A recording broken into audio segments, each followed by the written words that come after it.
Sedot. Oke, boys. Bab 2259 Evakuasi. Hua Duoduo telah lama mengikuti Li Fugui, dan dia masih sangat mengenal Li Fugui. Dalam hal ini sekarang, Li Fugui jelas tidak berniat berhubungan dengan gadis lain. Adapun Ibu Pertiwi, saya tidak terlalu peduli dengan pencarian bunga dan pohon willow oleh Li Fugui. Ini bukan berarti Ibu Pertiwi tidak mencintai Li Fugui. Itu karena Ibu Pertiwi telah hidup selama 100 tahun, dan pengalaman hidupnya selama ratusan tahun menunjukkan bahwa kecenderungan pria untuk menyukai wanita cantik tidak dapat diubah sama sekali. Tapi hanya pria yang sangat mereka cintai yang juga sangat mencintai mereka. Adapun berapa banyak yang ingin ditemukan pihak lain itu urusan mereka. Oke, Fugui, jangan marah pada Duo-Duo, kami sudah menyelesaikan masalah ini di bawah. Baru saja Duo-Duo memberitahuku situasi spesifik sekolahmu. Setelah mendengarkannya, aku memikirkannya dengan hati-hati, dan sebuah pemikiran muncul dalam pikiranku. Aku punya ide berani untuk memberitahumu. Setelah mendengar ini, Li Fugui duduk tegak dan memberi isyarat kepada Hua Duo untuk menutup pintu terlebih dahulu. Begitu Hua Duo menutup pintu, Li Fugui bertanya kepada Ibu Pertiwi dengan penuh minat, "Katakan padaku dengan cepat, tebakan macam apa yang kamu lakukan?" Ibu Pertiwi tidak menyembunyikan apapun. Dia berkata terus terang di depan Li Fugui, "Pernahkah Anda memikirkan apakah pintu masuk ke jurang bumi tidak dapat ditentukan dan ada hubungannya dengan siswa sekolah?" Li Fugui mengangguk dan berkata dengan santai, "Saya sudah memikirkannya itu. Tapi masalahnya adalah, pintu masuk ke jurang bumi tidak diketahui. Tidak ada hantu di dalam jurang maut. Mungkinkah yang Ki pada para siswa ini masih mempengaruhi pintu masuk ke jurang maut?" Ibu Pertiwi berkata dengan serius, "Saya rasa sangat mungkin inilah alasannya. Jurang bumi adalah pintu gerbang menuju jurang maut. Tidak ada yang tahu apa yang tersembunyi di dalam pintu masuk jauh di bawah." Tanah Universitas Yanjing, ketika saya selesai mempelajari sejarah masing-masing dinasti. Belakangan, saya terkejut saat mengetahui bahwa kawasan Universitas Yanjing telah menjadi kawasan padat penduduk selama ribuan tahun. Tempat ini sebagai penjara bagi para tahanan.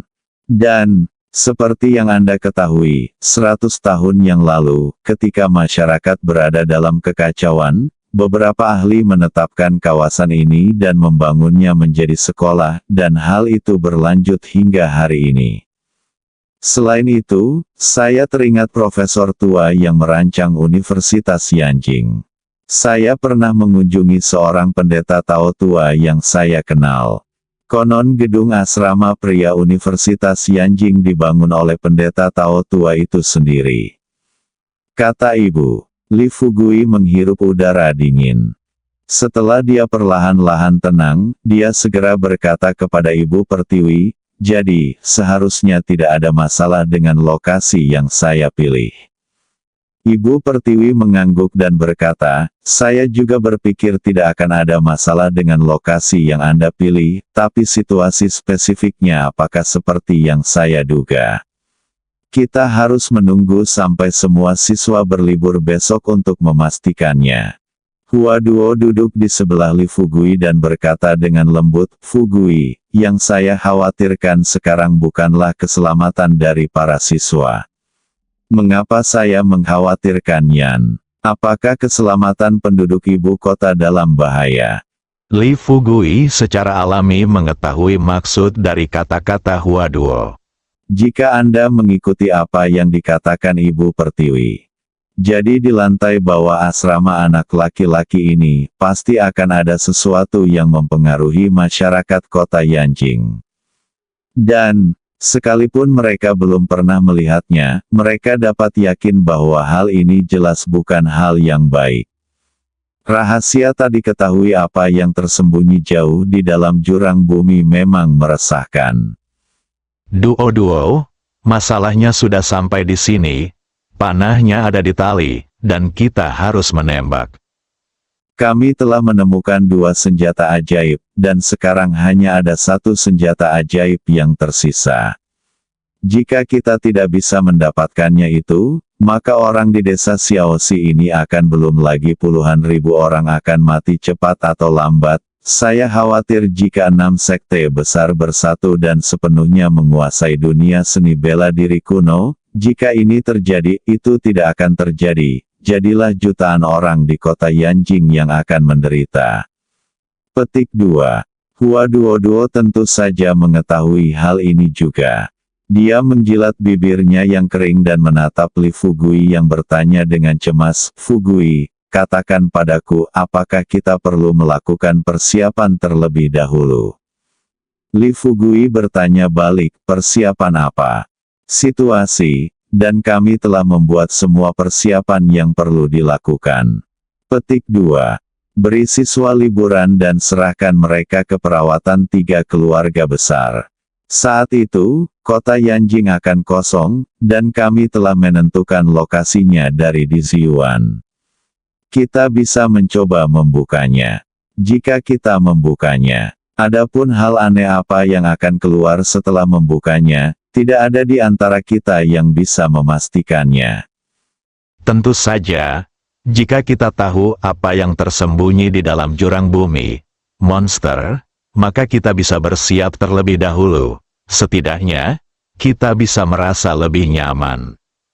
Hua Duo-nya menggigit bibir merahnya, menundukkan kepalanya dan terdiam sejenak. Dia kemudian menatap Li Fugui dan berkata dengan ragu-ragu, "Apakah kamu ingin melakukannya? Panggil semua anggota tim kelima bersama-sama. Setidaknya akan ada lebih banyak orang saat itu. Jika sesuatu yang tidak terduga terjadi, kita akan memiliki lebih banyak pembantu." Li Fugui tidak menolak lamaran Hua Duo. Dia mengangguk dan berkata, "Oke, jika itu masalahnya, maka saya akan melakukan apa yang Anda katakan." Petik 2. Untuk tim kelima, Ranjie sekarang menjalankan kekuasaan kapten. Ketika saya selesai, saya akan menelepon dia dan minta dia untuk memimpin semua anggota tim kelima besok pagi. Datang saja ke rumah Ning untuk berkumpul. Pada saat ini, Ibu Pertiwi juga berdiri dan bertanya kepada Li Fugui dengan serius. "Apakah Anda ingin saya mengirimkan pemberitahuan kepada Sekte Disa dan meminta utusan bintang lainnya datang membantu?" Li Fugui menggelengkan kepalanya. Pertama, dia tahu bahwa jika jurang bumi benar-benar menyembunyikan monster yang tidak dapat mereka kalahkan, bahkan jika dia meminta Ibu Pertiwi untuk menemukan semua utusan bintang dari Sekte Setan Bumi yang tersisa, itu akan sia-sia. Detik ini, Sekte Disa relatif jauh dari kota Yanjing. Daripada membiarkan Sekte Disa bepergian jauh-jauh ke sini, lebih baik Yu Zhen mengeluarkan pemberitahuan kepada Yuxu Guan. Bagaimanapun, jika Yuxu Guan diberangkatkan, mereka bisa tiba di kota Yanjing dalam waktu kurang dari 5 jam. Ketika Ibu Pertiwi melihat Li Fugui menolak lamarannya, dia tidak bisa berkata banyak. Setelah ketiga orang itu mengobrol sebentar, Hua Duo dan Dimu tidak tinggal di kamar Li Fugui seperti sebelumnya, tetapi memberi Li Fugui banyak waktu istirahat. Tanpa disadari, waktunya tiba keesokan paginya. Sebelum fajar, pimpinan Universitas Yanjing mengadakan pembicaraan dengan perwakilan yang dikirim oleh 3 keluarga besar. Jam 7 pagi. Saat 1 atau 2 bus memasuki kampus, seluruh guru dan siswa mulai menaiki bus dengan tertib dan berangkat menuju 3 hotel yang telah diatur semalaman. Kota Yanjing. Pendapat orang berbeda-beda tentang kejadian liburan Universitas Yanjing ini. Beberapa orang mengatakan bahwa epidemi terjadi di Universitas Yanjing. Beberapa orang juga mengatakan bahwa sebuah makam kuno muncul di kampus Universitas Yenching. Mengenai konten yang dipublikasikan di pemberitahuan sekolah, hampir tidak ada yang punya alasan untuk mempercayainya. Karena menurut semua orang, tidak ada pimpinan sekolah yang tiba-tiba memutuskan untuk merenovasi laboratorium sekolah. Bab 2260 penuh dengan celah. Apalagi karena hal sepele itu, seluruh guru dan siswa diberi libur. Tentu, diskusi di luar tidak akan mempengaruhi tindakan Li Fugui sama sekali. Jam 9 pagi, setelah sepertiga siswa sekolah dievakuasi, Li Fugui dan anak buahnya sarapan pagi lalu bergegas menuju kampus secepatnya. Setelah bergabung dengan anggota tim kelima, Li Fugui pertama-tama membawa semua orang ke ruang konferensi sekolah. Setelah salam sederhana, Li Fugui berdiri di depan jendela, memandangi gedung asrama anak laki-laki tidak jauh dari sana, dan berkata langsung pada intinya, "Qian Qiong, kalian sudah tahu tujuan perjalanan kita dan masalah yang ada di hadapan kita. Sekarang Ran Jie, Anda, saya tidak begitu jelas dengan saudara-saudara dari tim kelima, jadi apa yang akan saya katakan selanjutnya terutama untuk Anda?" Saudara-saudara di tim kelima yang dipimpin oleh Ran Jie menajamkan telinga mereka dan mendengarkan dengan cermat instruksi Li Fugui. Setelah Li Fugui berhenti sejenak, dia berbalik, memandang saudara-saudara di depannya dan berkata kata demi kata, "Kami datang ke kota Yanjing kali ini terutama untuk menemukan senjata ajaib kuno cermin Jiu Jiui, dan menurut petunjuknya kami menemukan cermin Jiu Jiu Gui disembunyikan di Universitas Yanjing." Sebelum jam 12 siang hari ini, semua mahasiswa dan guru Universitas Yanjing akan pergi. Saat itu, kami akan menjadi satu-satunya di kampus besar itu. Li Fugui baru saja mengatakan ini. Ran Jie mencoba yang terbaik untuk menekan keterkejutan di hatinya dan bertanya dengan cepat kepada Li Fugui, "Kapten Li, apa yang Anda butuhkan dari tim kelima kami untuk membantu Anda?" Li Fugui berkata dengan serius, "Apa yang ingin Anda lakukan, itu masalahnya sangat sederhana. Selama liburan pelajar, Anda harus memastikan tidak ada orang asing yang memasuki kampus. Ingat, jika Anda seorang pelajar atau guru, Anda harus memberitahu mereka langsung setelah memasuki kampus. Anda bertemu dengan seseorang yang tidak patuh atau sengaja mencari masalah, Anda dapat menggunakan kekerasan. Tapi ingat, jangan membahayakan nyawa mereka. Kalau bukan siswa atau guru, tapi beberapa penjahat di masyarakat mencoba masuk ke kampus. Jika persuasi Anda gagal, Anda dapat membunuh mereka secara langsung. Permintaan saya hanya satu hal. Kali ini saya mencari cermin 99 Gui di Universitas Yanjing. Meskipun saya menemukannya atau tidak, saya mengetahui kejadian ini hanya dapat disebabkan oleh kelompok kita, dan tidak ada orang luar yang dapat mengetahuinya. Selain itu, dampak dari keseluruhan kejadian harus diminimalkan, dan kita harus melakukan yang terbaik untuk tidak mempengaruhi kehidupan normal hampir 1000 orang di kota Yanjing orang. Meskipun Li Fugui mengatakan ini, dia tahu di dalam hatinya bahwa keributan besar di kota Yanjing tidak akan mempengaruhi kehidupan normal masyarakat kota Yanjing. Apa yang bisa mereka lakukan sekarang? Seperti yang baru saja dia katakan, adalah berusaha semaksimal mungkin untuk meminimalkan dampaknya. Meskipun Ran Jie dan yang lainnya tidak tahu mengapa tim kedua bersikeras mencari Jiu Jiu Yijing. Namun melalui identitas orang-orang yang ada di hadapan mereka, mereka dapat menyimpulkan bahwa misi ini, baik itu tim kedua atau game ke-6, sangatlah penting. Sambil berpikir seperti ini dalam pikiranku, Ran Jie bersumpah, "Kapten Li, Direktur Hua, yakinlah bahwa kelima tim kami pasti akan menyelesaikan misi ini. Li Fugui mengeluarkan cairan spiritual dan Yuanshi yang telah dia persiapkan sebelumnya untuk anggota tim kelima. Setelah meletakkan gadget tersebut di depan anggota tim kelima, Li Fugui berkata terus terang kepada beberapa orang, "Saya datang terburu-buru, dan saya tidak punya waktu untuk menyiapkan hadiah pertemuan khusus untuk Anda. Anda dapat mengambil gadget ini."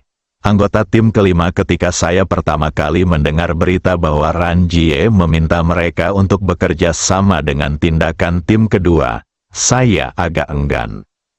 Termasuk saat Li Fugui memberi mereka perintah tadi. Mereka semua masih berpikir, kenapa semua anggota tim kelima harus menuruti kapten tim kedua? Tapi sekarang, hanya ketika mereka melihat botol cairan spiritual dan selusin batu Yuan barulah mereka tiba-tiba terbangun. Menatap benda-benda di atas meja. Mereka semua ingat pepatah, makan daging dengan serigala dan makan kotoran dengan anjing. Tidak ada keraguan tentang hal itu.